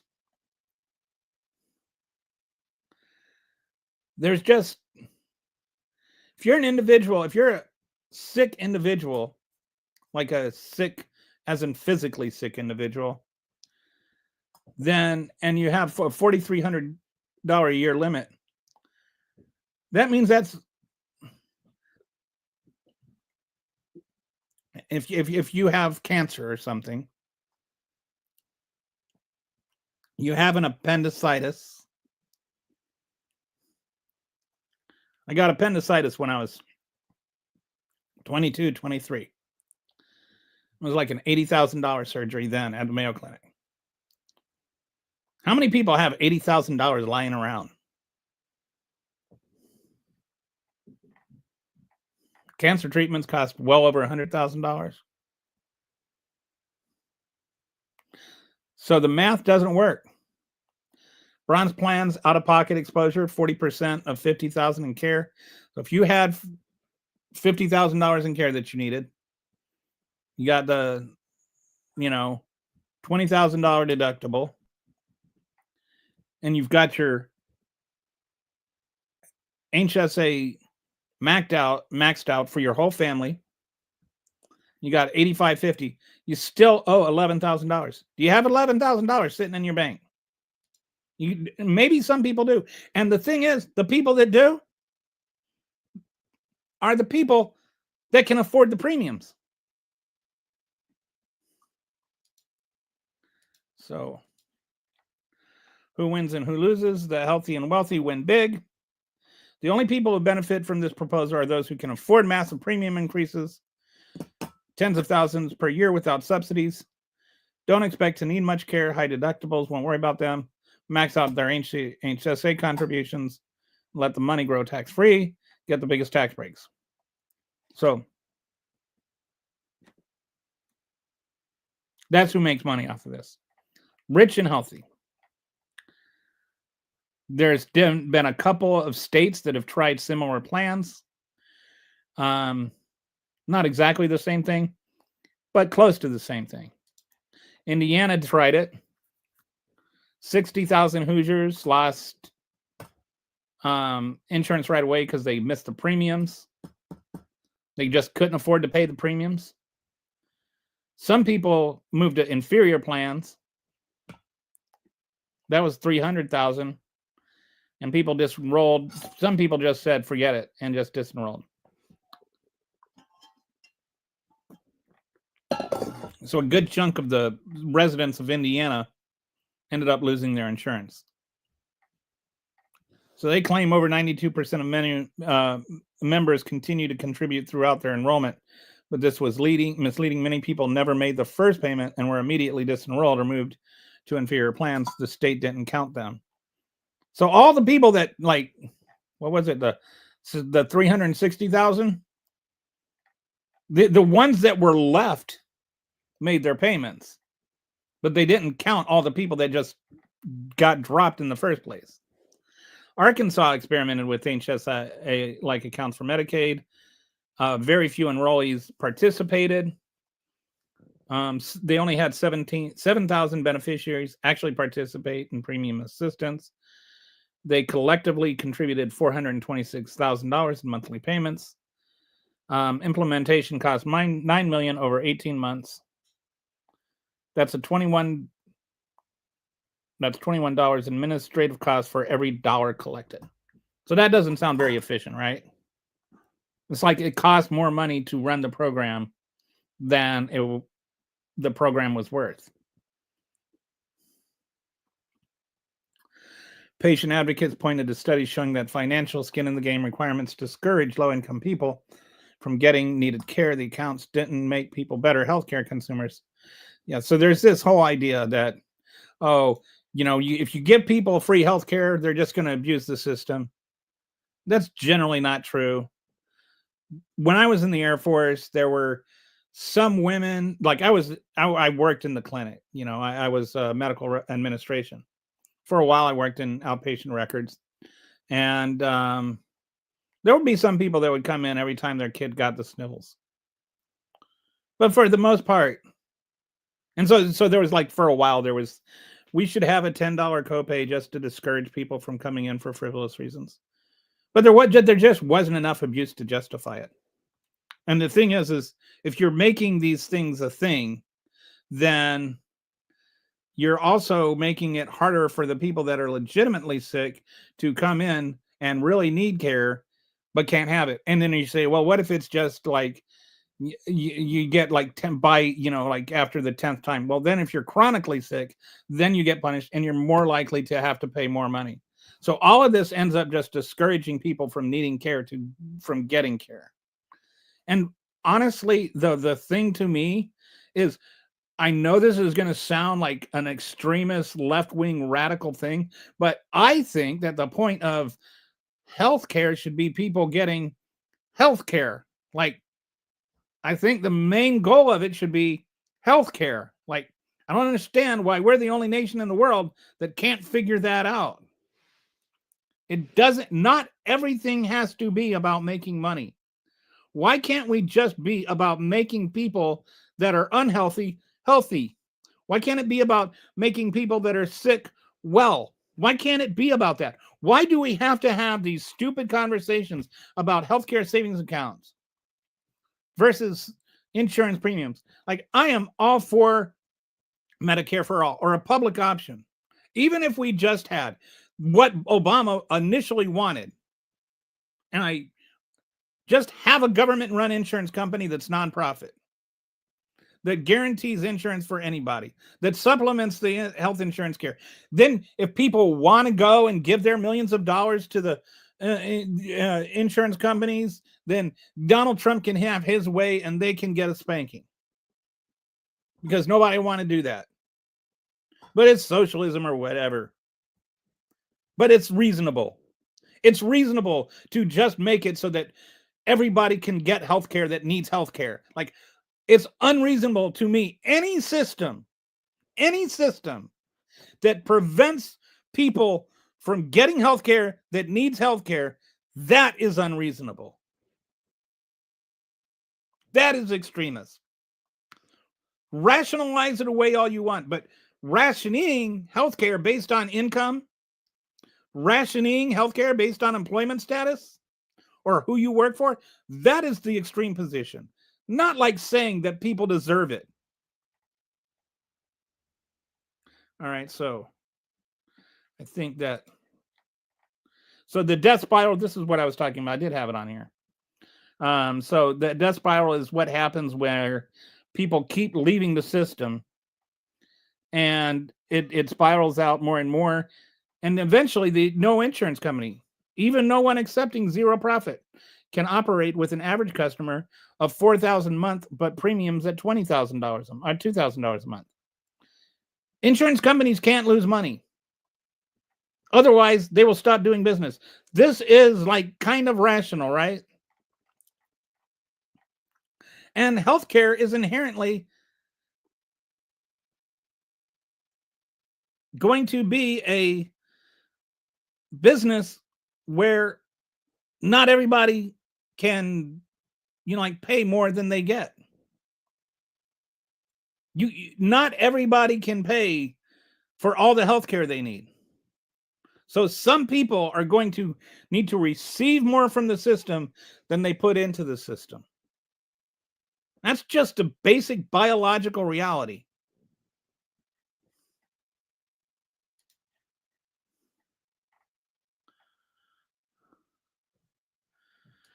No, it's not free. It is taxpayers. But some of us, I know this is going to torture your brain, but what if people that are for universal health care actually know that it's taxpayers, but it's not about that to us? I want my tax money to go to that. I would much rather have my tax money go to helping people save their children's lives than have my money go to ending a fisherman's life in Venezuela because Pete Hegseth told me they were a terrorist. I'm all for it. I pay my taxes. I'm happy to pay my taxes. But maybe it's about how we want our taxes to be spent. And we're not under some delusion that it's free. You think killing people in Venezuela is free. Honestly, okay.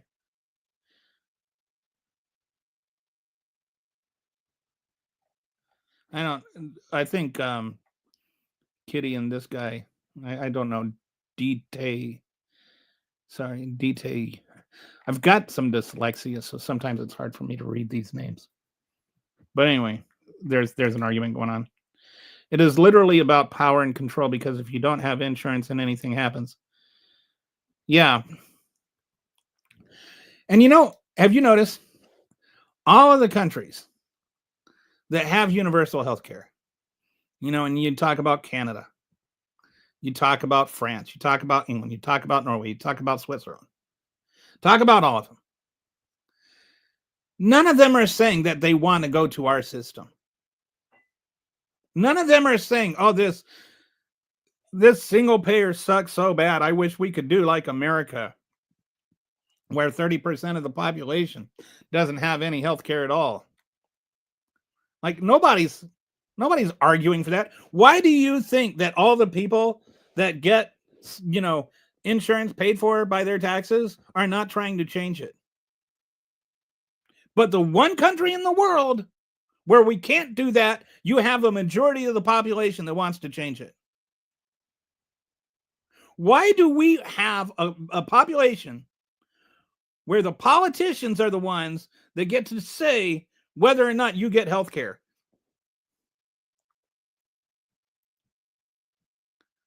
Lots of states have health care. Lots of states have subsidized health care. I think that's what you meant. And some are better than others. I know that Donald Trump loves dumping on Minnesota right now, but I think it's like they have like 92% insured. But they're not I forget which one, maybe New Hampshire or something.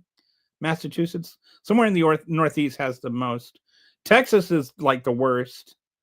It tends to be the bluer the state is, the better chance you have of getting health care. The way Medicare works, it doesn't just generate that 10,000 to 100,000. Instead, the dollar accepts like a $200 payment from the insurance due to the medical work needed. I don't know what all that means. We need to stop funding Israel and Ukraine and put America first. And those are disjointed things that I don't know what America first means in this context. And in some sense, funding Ukraine is putting America first. Ukraine is right now kind of like the war we don't have to fight. But if Russia were to conquer Ukraine and then start conquering Poland and then doing whatever else it wanted, then that would end up consequentially costing us more money than funding Ukraine to defend itself right now. Not everything is binary or is as simple as you think. There are complex geopolitical things at stake here, because people are distracted from too many things on the media, but they don't stand up for the people to have healthcare. I agree. I think there are some people like they just. I feel like more and more as I do my channel and do my Substack and things, like I wanted to do this because I actually really wanted to learn about things. And I constantly learn about things that I did not know about. And I'm like really blown away. Like, we need to know this. But I think that we live in a society where one, we work more than any other country in the world, and we deal with traffic, and most of us commute, and so you get up, and then you've got kids and stuff like that. So you get up, you go to work, you work hard. Like, I don't care. Like, some people act like MAGAs or like everybody, like there's not like one party that has jobs or something. And so you work really, really hard, and you come home, and then you've got your kids, and maybe they need to go to soccer practice or football practice or whatever.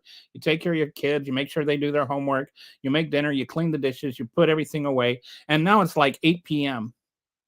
and you're exhausted. You're not going to want to sit down and go, gee, I need to dive into the complexities of health insurance, right? Like you're not ready for that.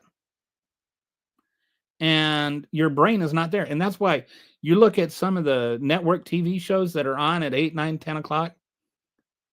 They're dumb. Like, it's dumb TV. It's literally TV designed that you can watch and be entertained without having to use your brain, because you're exhausted. You're physically and mentally exhausted, and you just want to unwind for the day. Or you turn on Fox News and you just get rage bait, because like, that's not, I call it rage-ertainment. It's just entertaining you by enraging you. But either way, you're not using your brain. You're not receiving information and having complex thoughts. You're just, oh, those darn liberals.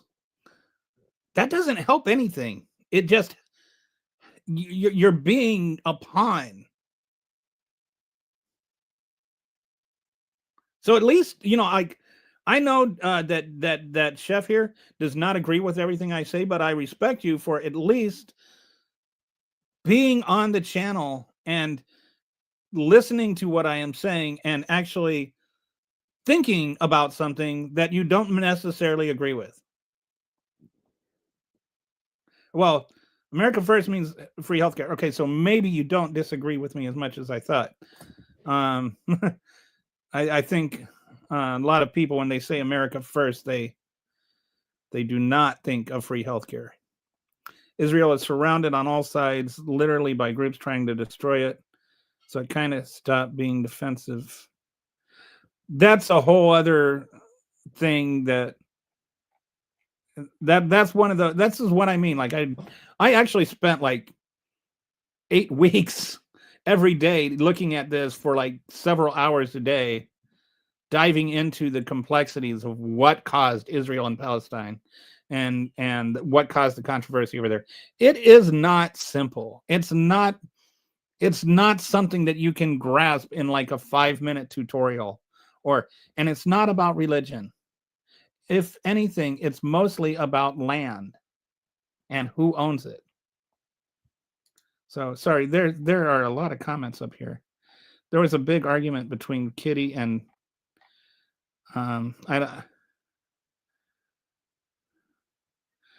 so I think,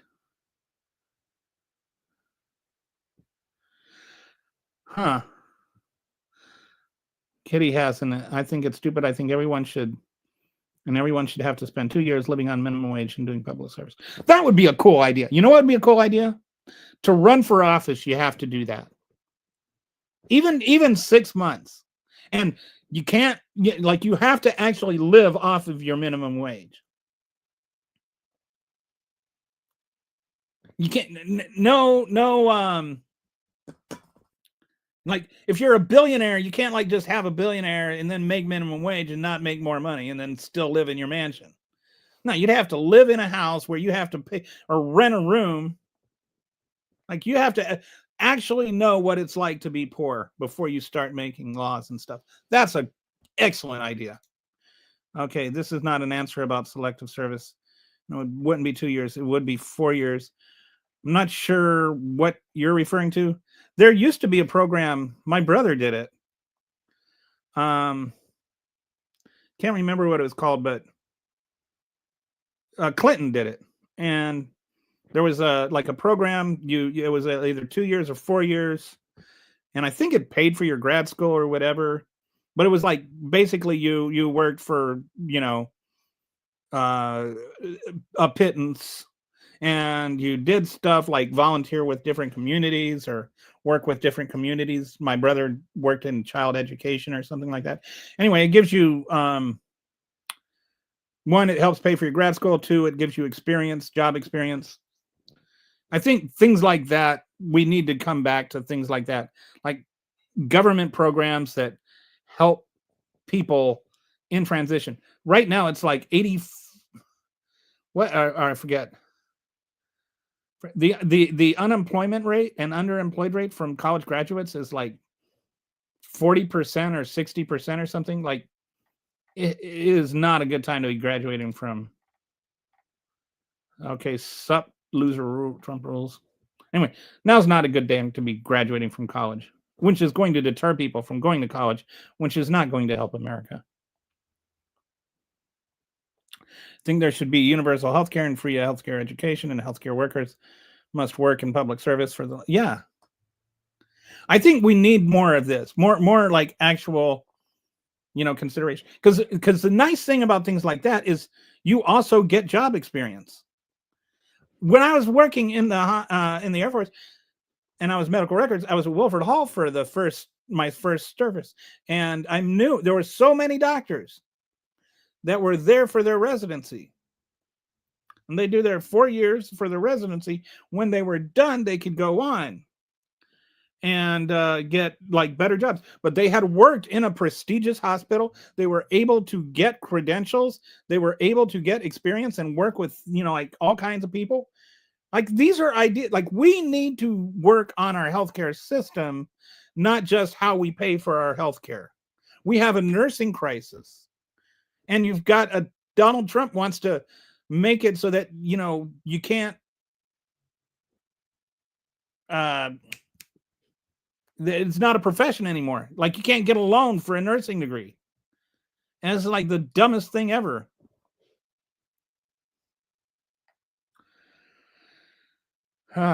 Serving the military is less than minimum wage. I don't think that's true, especially when you factor in, like, you've got your basic pay, right? But then you've also got your room and board covered. Like, if you live in the dorms, you don't have to pay rent or anything. If you live off base, then you get a supplement. It's called an HSA, housing supplement allowance. You've also got, like, your insurance is free. Like, you don't pay anything for your insurance. You've got like 30 days PTO. Like, when you factor in all the benefits, military pay is actually not that bad. But I think we need to have more like of a civil service type of military, like where you serve your own community. Men are forced to sign for selective service for citizenship, get fined, and go to prison. Why aren't women forced to? I think that there may have been an update to that. I think women, do they have to sign up for civil? Anyway, I don't think anybody should have to register for the draft in honesty. All these people wanting free. Okay, so we're back to that guy. So we've done that.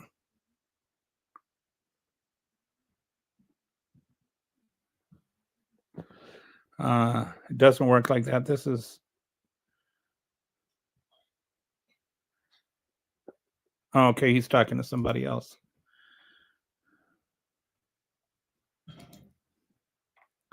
So just looking through, see if there's any comments. Okay. Anyway, well, we're over 2 hours. So. The information that Google puts out is different in other states. What part of Texas are you in? And is it chef? Like, what is the easiest thing to call you, chef? Oh no. There's something called the COLA, and so you've got your basic military pay, and then there's a COLA, which is just for where that's like a different that's like more money based on the cost of living where you're at. So like if you're in Texas, if you're stationed in Minot, North Dakota, the cost of living is not going to be the same as if you're stationed in California, right? So you get a cost of living allowance, and that is like literally what it says. Your cost of living is higher. Housing, rent, food, all that kind of stuff is more expensive, and you get more money on some states. It's not that you get less money if you're in other states. There's like your minimum paycheck, your base pay, they call it, and then there's supplemental income on that. The COLA, your if you're living off base, you get like a food allowance, you get a housing allowance depending on where you're at. Oh, I was at Lackland. So yeah, San Antonio is a good town. You're not that far away from me, actually. I'm up in Elgin, just on the east side of Austin. DJ. Okay, DJ. I sorry. I'm when I see a big jumble of letters, I'm slightly dyslexic, so it's hard for me to parse them out, especially on a screen like this. As a military uniform member, you are taken care of financially to a degree, but there are still like this is true, but it's sad. We still have military members whose families are on food stamps, and you get some people that like we'll talk about that, like we'll talk about this immigrant gets money, and oh well, but the military guys are on food stamps. And it's like, why aren't you worried about military people on food stamps apart from the immigrant? Why is it the only time you want to bring that up is when it's like this immigrant got money because like they were going to get killed or because they were a human trafficking victim? Why is it you're worried about that, but you're not worried about like Elon Musk getting $38 billion from the government, more than any human being in the history of Earth? Cola, ba, and Bas. Yes. Ba, ba. Black sheep, have you any wool? So, how is being a sports writer? I'm not really doing the sports writer thing anymore. I did. I quit doing that a while ago. It was fun in some ways, but it actually ended up taking a lot of the joy out of basketball for me. It was like people say if you do what you love for a living, you'll never work a day in your life. And it's like, no, if you do what you love for a living, you'll end up not loving it anymore. I mean, it's just, like I like basketball, but 12 hours a day during the regular season, you got to watch games, you got to watch them again, and you got to take notes, and you got to write articles all during the day, and then all night it's back to watching. So it's like just dominate your life. Same. I don't know what same is. Okay. Hey, I got people like agreeing with me, except for one person that can't hear me. Sorry. Anyway,